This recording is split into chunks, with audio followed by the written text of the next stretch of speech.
Welcome and welcome back to I Married a Film Snob, where we review films of today and yesteryear. In today's video, we're going to be covering Damien Chazelle's Babylon, starring Brad Pitt, Margot, Robbie, and Diego Calva. Stay tuned until the end to see our ratings, and don't forget to comment your thoughts down below. Here we go, let's do it. Damien Chazelle's fifth feature film has him going for broke and letting it all fly in a wild and uninhibited ride that at the end falls prey to its own over-the-top excess and fails to connect with audiences in any meaningful way.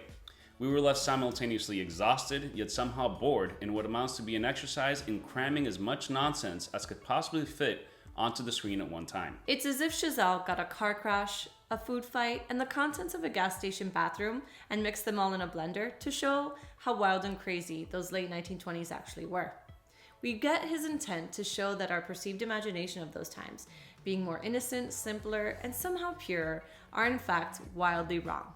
And those times were actually as racy and debauched as any cocaine-fueled Vegas strip club party of today. But the excess simply makes us stop caring after a while. Yeah. And that word excess is one you will hear over and over in our review. Yeah, we're gonna do a little counter for you guys throughout the entire video so you guys see how excessive this film actually is. Because it's the only way to convey what a nauseating and bloated ride this movie becomes. Now, Chazelle is a good director, but this film is a serious and disastrous misstep. The control of story and narrative he seemed to wield in his other films is gone, and is now replaced by sophomoric intentions of a director desperately trying to make his film a grandiose spectacle, but in the end, the result is a debacle involving some very talented people. Yeah. Babylon is loosely inspired by Kenneth Anger's infamous and controversial book, Hollywood Babylon, which chronicles the gossipy scandals of Hollywood's old heyday, covering murders, affairs, drug use, and everything in between. The film tries to follow four main and congruent stories. The characters within these four stories cross paths and weave in and out of each other's lives, with each covering a different range of challenges and emotions. First, there's Brad Pitt's Jack Conrad, a disastrous but successful silent movie star that constantly finds himself at a crossroads in his marital life, and is starting to also realize his stardom is slipping as the age of talking pictures starts to reign supreme and there's a changing of the guard. Then there's also Margot Robbie's Nellie Leroy, a fast and loose trollop of a woman clawing her way into the film industry using her sexuality and street smarts to rise to the upper echelons of stardom, before starting her expected and stereotypical descent into depravity and downfall. Yeah. Next we have Manny Torres, played by Diego Calva, a young man who is equally as eager to launch himself into the film industry, and climbs through the ranks from lowly assistant all the way to studio executive, using his wits and passion in the process to control his emotions for the reckless Leroy, who is constantly pushing him to the brink of his undoing. Lastly, the only character we actually somewhat cared for is Sidney Palmer, played by Jovan Adepo, a talented trumpet player who also rises to the top thanks to his natural drive and talent, but is forced to reckon with the real and tragic racial discrimination he faces in spite of his newfound fame. Now, the film is lensed by Oscar winner Linus Sandgren, who previously collaborated with Chazelle in La La Land and First Man. Now, Sandgren and his crew try to keep up with the frenetic pace of the film as they move the camera through highly intricate set pieces and over-elaborate actor choreography and actor blocking. And I think that after a while, Sandgren is kind of like, he runs out of ideas of how to visually keep up with the intensity of the film. Right. And while some shots succeed, others fail in their strive for excessive visual stimulation. We seriously counted 8 of the same panning shots that turn into close-ups of the end of a trumpet. Like very similar shot compositions 8 times. We didn't need to see the end of the trumpet hole that many times. A little excessive, to say the least. Yeah, ridiculous. Now, before we get into the many glaring and overstuffed negatives of the film, we wanted to mention 2 very minor positives we found that are worth noting. First, there's a scene depicting the laborious and tense transition of filmmakers going from silent films into talking movies, with Robbie's Leroy struggling to say her lines correctly and finding her marks so the carefully placed microphones on the set can record the live audio. Now, it wasn't that good or anything, but this scene was semi-clever and semi-amusing, using decent editing and rhythm because it showed how filmmakers had to adapt to the changings of the time and the medium and the struggles they faced in the process. Right. The freedom the silent movie directors had of moving the camera and being more free-flowing had suddenly been stripped from them by the technological nature of the new sound films. Static cameras encased in boxes were needed to keep the whirring sound of the film running through the camera out of the sound recordings, and some of those early transitional films lost the joy of the wildly creative silence that preceded them. So, while excessive with its constant cursing and screaming, that scene was the only one we had a light chuckle in. Second of the positives is a scene where Palmer has reached his peak of stardom and is recording one of his musicals for the studio, but by Calva is asked in humiliating fashion to paint his face black because he isn't dark enough compared to his other bandmates. In the midst of such a ludicrous film, Chazelle tries to wedge a scene of real gravitas in there. And it does something none of the rest of the film does, which is that it actually makes us feel for one of the characters. Yeah, it's that one scene where you actually care. Yeah. And the rest of the time we're so disengaged by just overwhelming sense of spectacle that we don't really care about any of the characters. But that one scene, he wedges it in there. He should have focused more on that instead of all this other stuff, because there was something there to explore, but it's just kind of wedged in there and then it moves on. Yeah. And now we get into the negatives. And wow, where to start and how to quickly end this, because going into too much detail would actually elevate the film too much.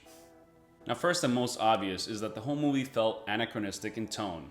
I mean, the dialogue, the hair, the makeup, costumes, character interactions, and just the tone in general. Yeah, it nothing was pretty distracting. Yeah, nothing felt cohesive to the time the film is supposed to take place in.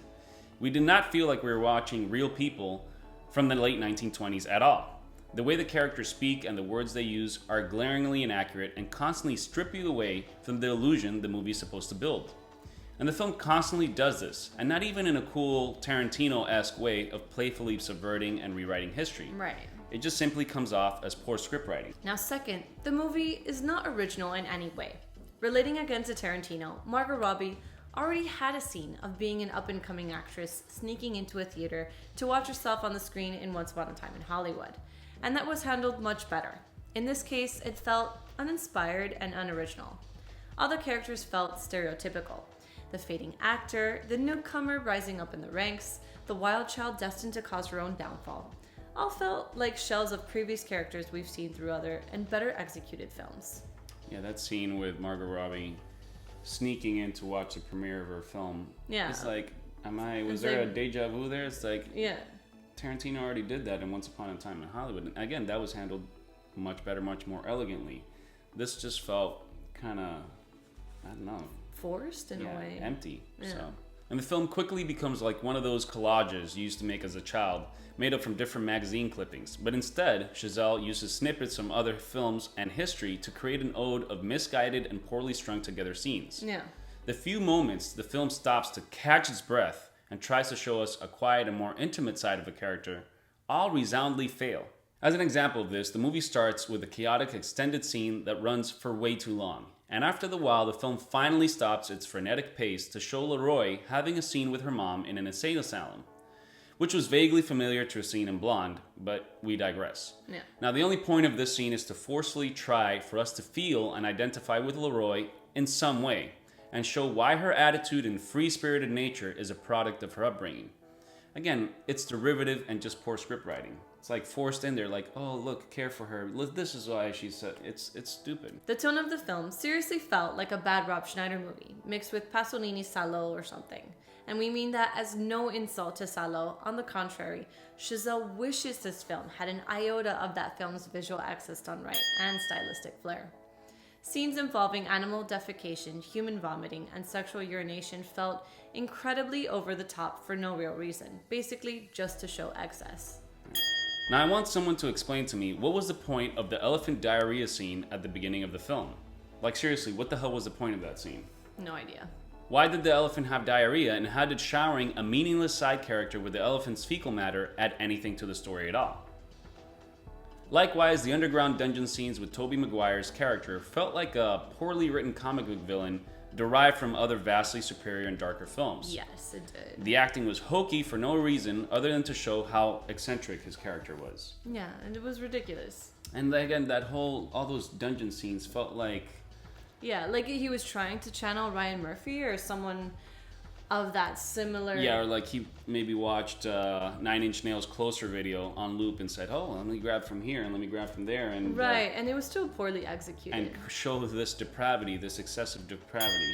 Yeah. It tried to have that feel, but it just didn't work. No. And yet, the biggest and most notable flaw of the movie is that we simply don't care about any of the characters, like, at all. Aside from the previously mentioned scene with the Palmer character, we just never really engage with any of the actors or their characters. We just stop caring about what they're going through. This is partly due to the bad screenwriting and also partly due to the poor acting performances. Yeah. Now, Pitt is the best and most serviceable, but Robbie's character just feels annoying after a while. And seriously, near the end of the movie, we just wanted her to like overdose or recover or marry Manny or anything, really, just to get closure and end the movie. It saddens me to say that Diego Calva delivers a very weak performance, trying to straddle between being madly in love with a terrible woman while simultaneously playing a wide-eyed neophyte blossoming within the wonderful world of filmmaking. Yeah. And this is what happens when a character on the page starts off from the beginning being poorly written. You get a poor performance from a young actor unsure as to how to handle his character. Yeah, I don't think it was Calva's fault. I think he was given the material and Poor material. the director never guided him properly as to how to convey his character, make us care for him. And he just comes off kind of silly the whole movie and wide out, like mouth open. Kinda. And just not believable. Yeah. Right, yeah, his mouth is open pretty much the entire movie. Now, Jose has had me watch 7 hours and 30 minutes of Bellatar's Satan Tango and other equally slow and prodding films, but never have we been bored in any way, in any of them. We can say from the bottom of our hearts that we were genuinely bored and disconnected during almost the entirety of Babylon. After the first 45 minutes, I did something I rarely do when watching a movie, and I mean rarely. I checked my watch. Yeah, he never does that. To see how much of the movie was left. At 3 hours and 9 minutes, the movie feels interminable. It's like a sensory overload that soon numbs you into a state of submission in which none of the characters' trajectories, victories, downfalls, or really anything really matter to us anymore. We just want it to end. Watching this movie feels like going out to eat at a fancy and posh restaurant that serves a lavish 5-course meal made with the finest ingredients and care in the form of great actors and crew. But then being immediately put on a roller coaster ride to let it all digest. Yeah. Now, the movie also feels like one of those ancient Roman feasts in which the guests would gorge themselves with food, take a trip to the vomitorium, and then come back and do it all over again. Yeah. Chazelle desperately needed a strong producer to rein him in. And it feels like when a director makes a few decent films and is then handed the keys to the castle, only to watch it burn all down. And for the final segment of our review, the ratings. What would you give it? I'd probably give the film a 1.5 out of 10. I think it happens to directors sometimes that they get a string of good or decent films and then they get handed too much freedom and no one checks them. And I think this was one of the most serious missteps of a director's career in a long time. And I don't know if this is fault of hubris or what, but I think Chazelle fails miserably in this, unfortunately. And there is great talent behind it, but it doesn't gel well together. Right. And, I think not since someone like Michael Cimino, who's had a string of decent films and then made something like Heaven's Gate. At least Heaven's Gate was beautiful. This is just ugly and over the top and doesn't have anything emotionally to keep us connected. And I think that's the biggest failing. And I think when you analyze it, it all goes back to the script. All movies start with a script, and it wasn't there to begin with. But then no one said, hey, this script is mediocre or crap. Let's rework it to make this. We have the budget, we have the actors. This can be a great movie exploring an interesting time in film history. Right. That transitional period between silent films and sound films. Yeah, a very important period in history. And there was that other little scene that was nice where Jack Conrad sends his assistant, Diego Calva at the time, to go and see the opening of The Jazz Singer and see what the audience, our audience is going to embrace it, our audience is going to hate it. Right. And of course, it's a huge success. And, it has those little moments, but overall, it just felt tired. It felt exhausting. Yeah. It felt like we just want this to end. We don't really care about any of the characters.